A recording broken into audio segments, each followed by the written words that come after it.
안녕하세요. 반갑습니다. 오늘은 디자인 패턴 중에서 비지터에 대해서 알아볼게요. 비지터는 알고리즘이 작동하는 객체화 알고리즘을 분리할 수 있게 해주는 행동 디자인 패턴 중에 하나입니다. 대부분 지금 행동 디자인 패턴들은 알고리즘과 객체를 자꾸 분리를 해주는 역할을 해요.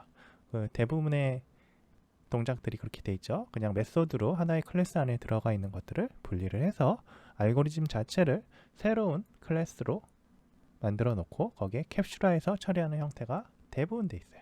네, 비슷비슷합니다. 그래서 디자인 패턴들이 하지만 그 각각이 처리하는 그러니까 해결하는 문제점들은 다르기 때문에 그런 것들을 구분을 해서 사용을 하면 좋을 거예요. 이렇게 분리를 하면 구조를 수정하지 않고도 실질적으로 새로운 동작을 기존의 객체 구조에 추가할 수 있게 됩니다. OCP라는 개방 폐쇄 원칙을 적용하는 하나의 방법입니다. 그래서 어떤 문제를 해결해 주는지 여기 그림이랑 한번 보시면 이제 거대한 그래프가 있고 이제 지리 정보를 작동하는 앱을 개발한다고 해볼게요. 그래서 각 노드는 도시와 같은 복잡한 엔터티를 나타낼 수 있고 산업, 건강, 지역 같은 세분화된 항목을 나타낼 수도 있고요. 노드가 나타내는 실제 개체 사이에 도로가 있는 경우에는 또 노드는 다른 노드와 연결하도록 이렇게 되어 있어요. 도로로 가지 않고 이렇게 뭐 다른 노드랑 연결을 하도록 해놓고 이 경로 지리 정보로 작동하는 앱에서 이 XML을 빼낸다고 할게요. 그럼 그래프를 XML 형태로 해야 되는 작업을 구현하려면 기존 노드 클래스에다가 익스포트 기능을 구현해가지고 뭐 XML을 구현을 해놓으면 각각이 이제 이 노드들을 순회하면서 이 익스포트라는 기능을 다 처리하면 한 번에 노드들의 이 그래프에 대한 뭐 내역들이 XML에 나올 수 있을 거예요. 물론 이제 구현하는 방법은 각각이 조금씩 다르겠죠. 근데 이제 이걸 하려고 했는데 이 하려다 보니 시스템 설계자가 거부했을 수가 있어요. 예를 들어본 거예요. 그래서 이유는 이제 프로덕션 단계이기도 하고 실제 이 XML 내보내기가 노드 안에 있어야 하는 이유가 없다고 생각을 하는 거죠. 사실 이 XML 익스포트라는 기능은 노드, 이 각 노드가 경로를 하는데 판단하는데 아무런 도움을 주지 않는 그런 기능이잖아요. XML 자체는. 그럼 XML 기능 자체는 여기에 있으면 안 된다라고 판단한 거예요. 시스템 설계자가 똑똑하네요. 그래서 이게 안 된다라고 했어요. 그리고 만약에 나중에 XML이 아닌 CSV나 JSON 형태로 할 때면 또 이거를 바꿔야 될 거냐고. 그리고 이미지로 또 변경하겠다라고 하면 또 노드 안에 다시 구현하거나 수정을 하겠죠. 그러면 기존 노드에 또 영향을 주게 될 거예요. 그래서 아무리 봐도 문제가 있는 방법이다 라고 판단을 했습니다. 새 동작을 기존 클래스에 통합하는 대신에 비지터라는 별도의 클래스에 배치하기로 했어요.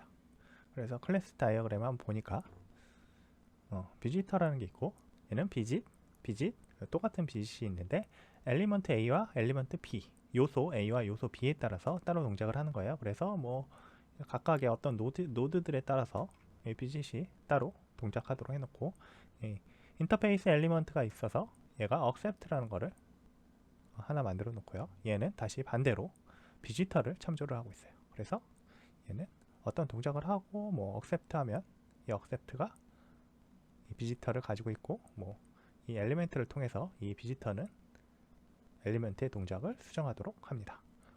무슨 얘기냐면 이제 XML 만들기가 XML 만들기라는 XML make visitor 뭐 이런 식으로 CSV make visitor, JS make visitor 뭐 이런 식으로 하고요. 이 비지터에다가 각각의 이 노드들 건물, 빌딩 또는 뭐 다리 또는 뭐 발전소 또는 홈 이런 것들을 엘리먼트로 넣게 되는 거예요. 그런 식으로 구현을 해놓으면 이 비지터를 통해서 엘리먼트들의 그 요소를 가지고 오고 요소에 대한 XML을 그려낼 수 있게 되죠. 그 다음에 엘리먼트의 어떤 메소드를 추가하지 않아도 되는 그런 게 될 거예요. 아마 초기에 accept라는 거는 넣어야 되기 때문에 그건 조금 수정을 해야겠죠. 하지만 이 정도는 설계자가 추가하라고 해줄 거예요. 왜냐하면 한번 추가 이후에 다시 변경되는 일은 드무니까요. 그래서 비지터가 하는 일은 엘리멘터를 방문하고 동작을 구현하기 위한 인터페이스를 만들어놔요. 그래서 엘리먼트를 이렇게 받아들이죠.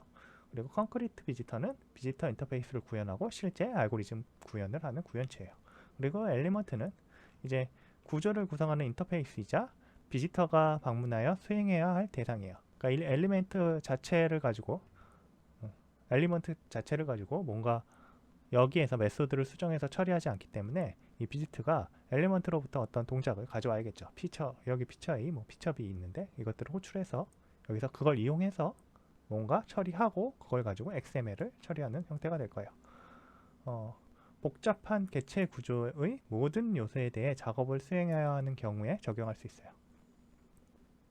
뭐 개체 트리 같은 것들, 그 다음에 보조 동작의 비즈니스 논리를 정의하려는 경우도 사용할 수 있고요. 행동이 클래스 계층의 일부 클래스에만 의미가 있고 다른 클래스에는 의미가 없을 경우에 이걸 적용할 수 있습니다. 그래서 비지터를 가지고 제가 또 한번 코드를 만들어 볼게요. 직업은 근데 전서와 도적으로 고정된다고 가정을 할게요. 뭐 추가되지 않을 거다라고 어떻게 저희가 한번 가정을 해볼 거예요. 전사 도적이 여러 가지 어택을 한다고 하자. 뭐 노멀 어택이 있고 스페셜 어택이 있어요. 그리고 뭐 어택이 계속 증가를 하는 거죠.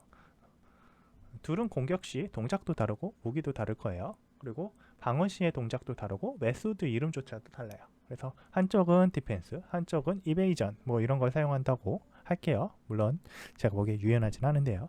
그런 식으로 되어 있다고 예를 들어볼게요.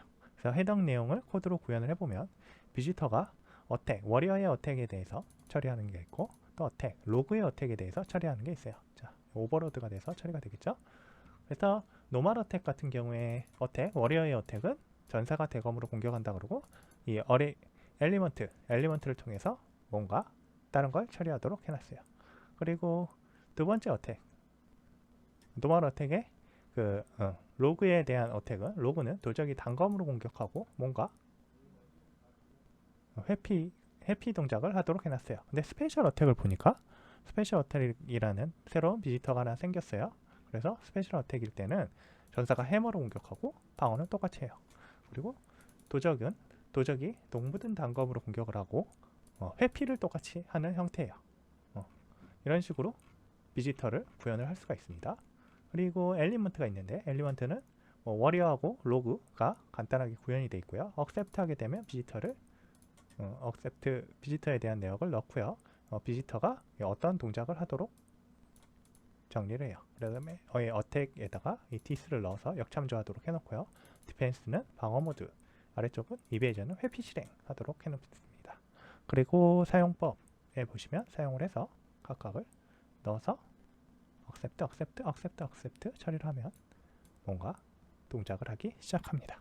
네, 이런 식으로 되어 있는 걸 한번 코드로 구현을 해볼게요. 자, 코드를 한번 보시면 iVisitor 인터페이스 만들었고요. 노멀 어택까지만 제가 구현을 해놨어요. 그리고 엘리먼트에 워리어하고 로고를 넣었습니다. 노멀 어택을 한번 보시면 어택에 워리어라는 엘리먼트와 로그 엘리먼트를 처리하는 두 가지 어택이 있어요. 만약에 아까 제가 가정을 한다고 했죠.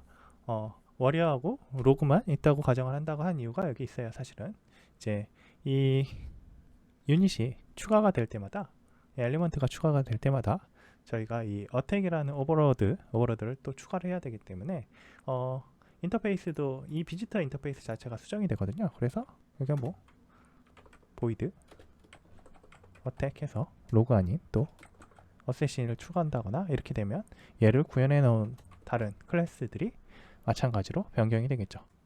그래서 노멀 어택에 대해서 이 전사와 도적에 대한 처리를 하도록 해놓고요.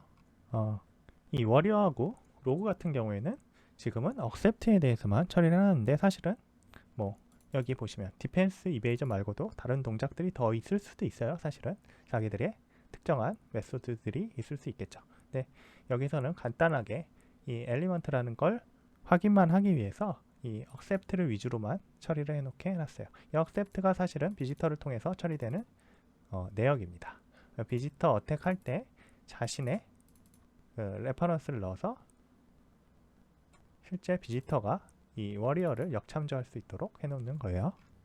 그래서 이거 사용을 어떻게 하는지 한번 볼게요. i 엘리먼트 해서 내가 워리어를 하나 만들겠다 라고 해서 new 워리어를 만들고요. 반대로 반대가 아니고 하나 더 로그를 하나 또 만들고요. 비지터를 노멀 어택을 해서 노멀 어택을 처리합니다. 그래서 워리어 동작 실행하도록 노멀 어택을 가지고 하고 로그에 대해서 노멀 어택에 대한 동작을 실행하게 해요. 자, 이렇게 하면 전사가 대검으로 공격, 방어 모드, 도적이 단검으로 공격, 회피 실행 됐죠. 근데 내가 이제 자, 이제부터 스트레티지 패턴에 스트레티지 패턴이 아니고 비지터 패턴에 장점이 나오는데 노멀 어택이 아닌 스페셜 어택을 할 거예요. 그러면 추가합니다. 비지터를. 자, 엘리먼트는 수정될 게 없고요.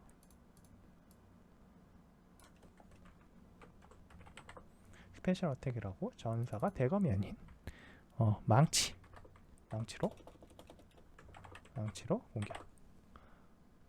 도적이 단검이 아닌 동무든 단검으로 공격이라고 했어요. 스페셜 어택. 그러면 이제 여기에서 나는 워리어가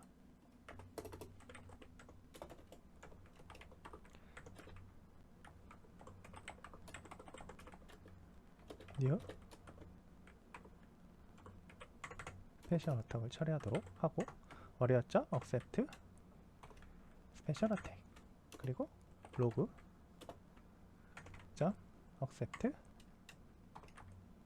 스페셜 어택 하도록 하면 돼요. 아주 간단하죠? 그냥 변경이 되어버렸어요. 순식간에.